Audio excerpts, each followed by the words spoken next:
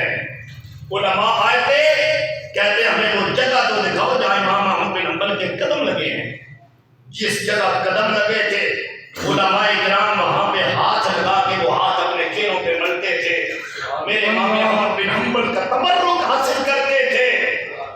2.5 سال وہ نوجوان بقیع بن مخلد ہاتھ میں گدائی کا پیالہ لے کر امام احمد بن حنبل کے دروازے پہ کھڑا ہوتا. اندر استاد ہوتا, باہر شاگرد ہوتا. 2.5 سال میں آپ نے 10-20 سال کا نصاب پڑھ لیا, اور جب اندلس واپس جاتے وہاں دین کا پودا لگایا.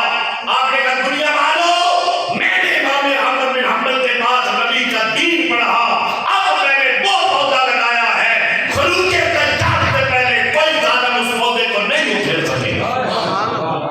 آج امام احمد بن حنبل کا نام بھی زندہ ہے, آج بقیع بن مخلد کا نام بھی زندہ ہے.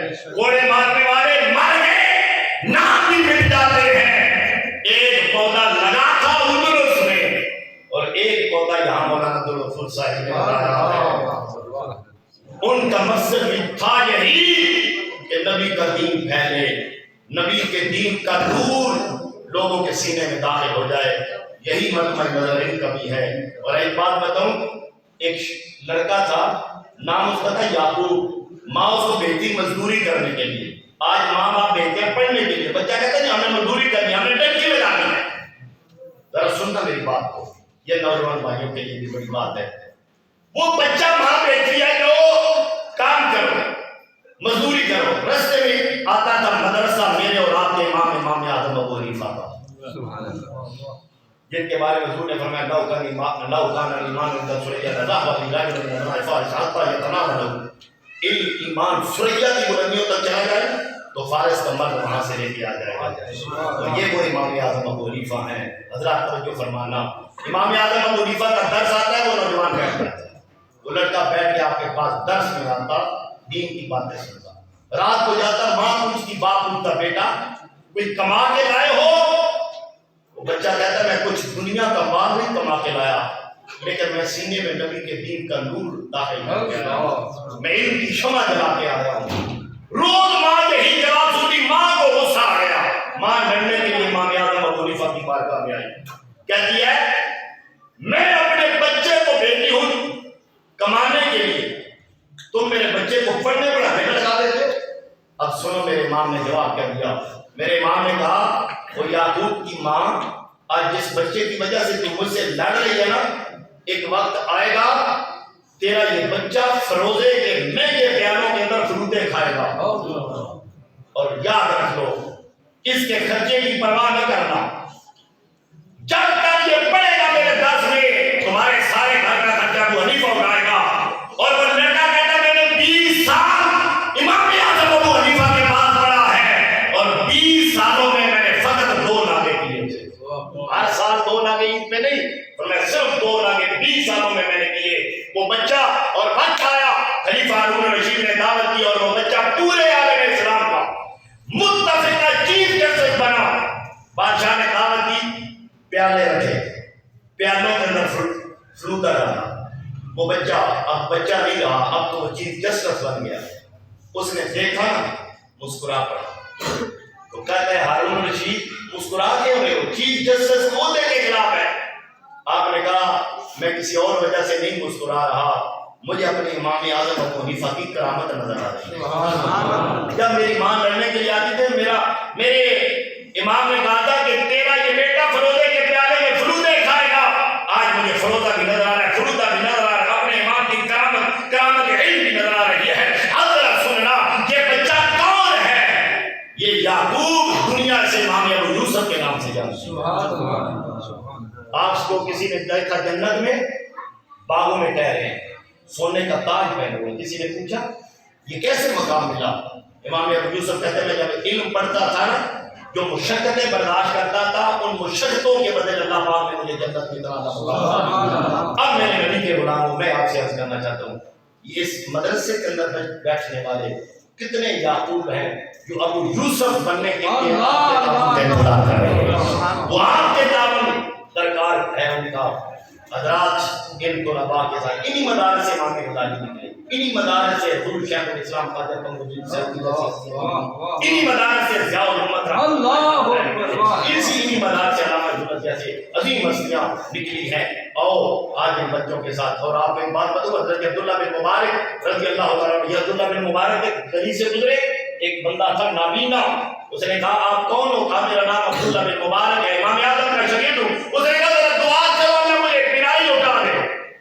آپ نے یوں ہاتھ اٹھائے، ابھی نیچے نہیں کیے، دونوں آنکھوں کا نور واپس آ گیا۔ آپ جب دیتے تھے دنیا داروں کو نہیں دیتے تھے، آپ علماء کی خدمت کرتے تھے۔ آپ کو پوچھا گیا اے عبداللہ بن مبارک کیا وجہ ہے دنیا داروں کو کیوں نہیں دیتے؟ تو آپ نے کہا اس وجہ سے انہیں دیتا ہوں، اگر یہ مال کے حصول کے لیے محنت کریں گے تو علم کون پڑے گا؟ مال تم دو، علم یہ پڑھیں گے، نبی کے دین کا نور کائنات میں پھیل جائے گا، کائنات میں پھیل جائے گا۔ آپ سے گزارے اور علامہ صاحب کے معاون بن جاؤ، ان کے ساتھ تعاون کرو، مال کے ساتھ تعاون کرو، اپنے بچے اس مدرسے میں بھیجو۔ حضرات گرامی قدر، قبرستان سے کوئی گزر جائے نا وزیر یا بادشاہ، قبرستان والوں کو فائدہ نہیں، ایک حافظ قرآن یا عالم دین گزر جائے، اللہ 40 دن اپنا عذاب اٹھا لے۔ اور وہاں بیٹھے ہیں حضرات مشائخ تشریف فرمائے، مجدد پاک اپنے والد کی قبر پہ آئے، دل میں خیال آیا نبی پاک سے نے فرمایا تھا کوئی عالم قبرستان سے گزر جائے اللہ 40 دن عذاب اٹھا لیتا ہے۔ اللہ کی بارگاہ میں عرض کرتے ہیں مالک آج میں آیا، کیا تو نے میری وجہ سے بھی عذاب اٹھایا کہ میں بھی ان علماء میں شامل ہوں؟ آواز آتی ہے کوئی عام عالم گزرے میں 40 دن عذاب اٹھا لیتا ہوں۔ اے احمد سرندی تو آیا ہے، میں نے قیامت تک قبرستان سے اللہ کی بارگاہ میں دعا ہے اللہ اس ادارے کو دن دگنی رات چوگنی ترقی عطا فرمائے، آمین۔